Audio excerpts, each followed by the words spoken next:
Doing a view on this under dash air conditioner. 1980 Dodge D300 custom.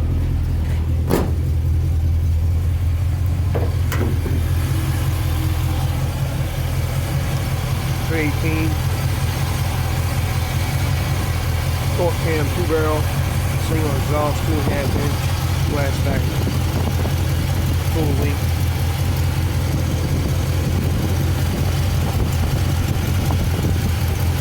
This kit was $365 on eBay.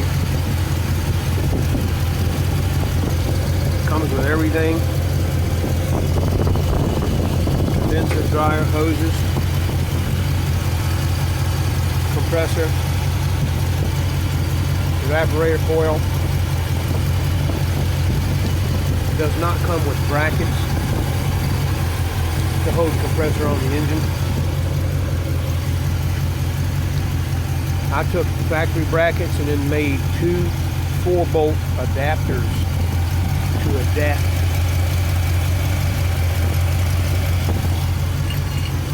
the factory bracket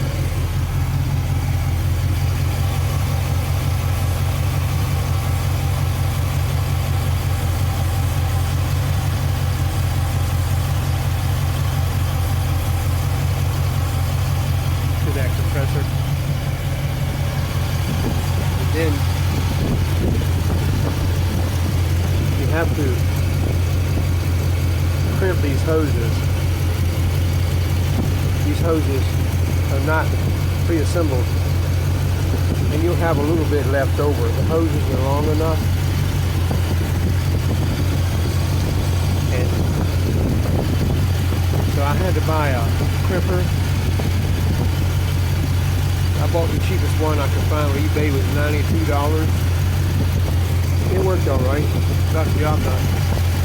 I had to work with it. Put oil on the outside of these. It worked best to put oil on the outside, and then crimp them some, and then loosen it, and then turn it, and crimp it again. But each time you turn it, make sure the dies are in the same place. And then I put this truck on. I've made videos before about this truck. This is a Dewey. And then it comes with this bracket. Comes with the wiring harness. It does not come with Freon. But and it drips in the floor. Condensating drain lines are hooked up, but this thing gets so cold that, and it's been humid lately, see, and I read online that the more air leaks you have in your cab, the more the humidity is, the more this thing might drip. And so these door gaskets need to be replaced. You hear the truck running kind of rough. It's because of that cam.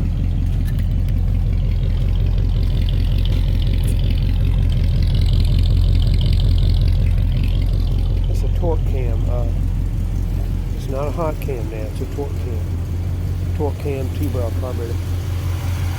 But this thing, really pleased with how this thing performs. It really works good. I'm going to show you how I pulled a vacuum on this thing before I put the Freon in it. It held I put about 23 ounces of Freon. I took an air compressor, took the intake off the compressor, the intake filter, put a hose on it, and I put this fuel pump in here because I had it in the toolbox in the shop, because it has a check valve in it. And then I put a T in the hose, put a vacuum gauge on it, and I had an extra filler tube here for 134A, and I pulled 29 inches of vacuum on, on the thing and let it sit for close to an hour. And then I use just a Freon filler gauge thingy that you get from Walmart. This has a gauge on it. Put Freon in there until it was about a third of the way up on the green. Didn't want to overcharge it, so I stopped putting it in. Probably about an ounce left in one of the cans. And they say do not go by this thing.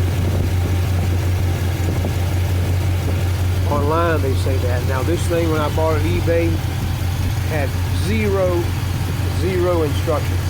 By the way, these compressors are shipped with oil already in them, and some people on the YouTube will say take the oil out, remeasure it, but the manufacturer, I forget now who it is, of the compressors say don't take the oil out, that the oil they put in there is the best oil that you can get for that compressor. So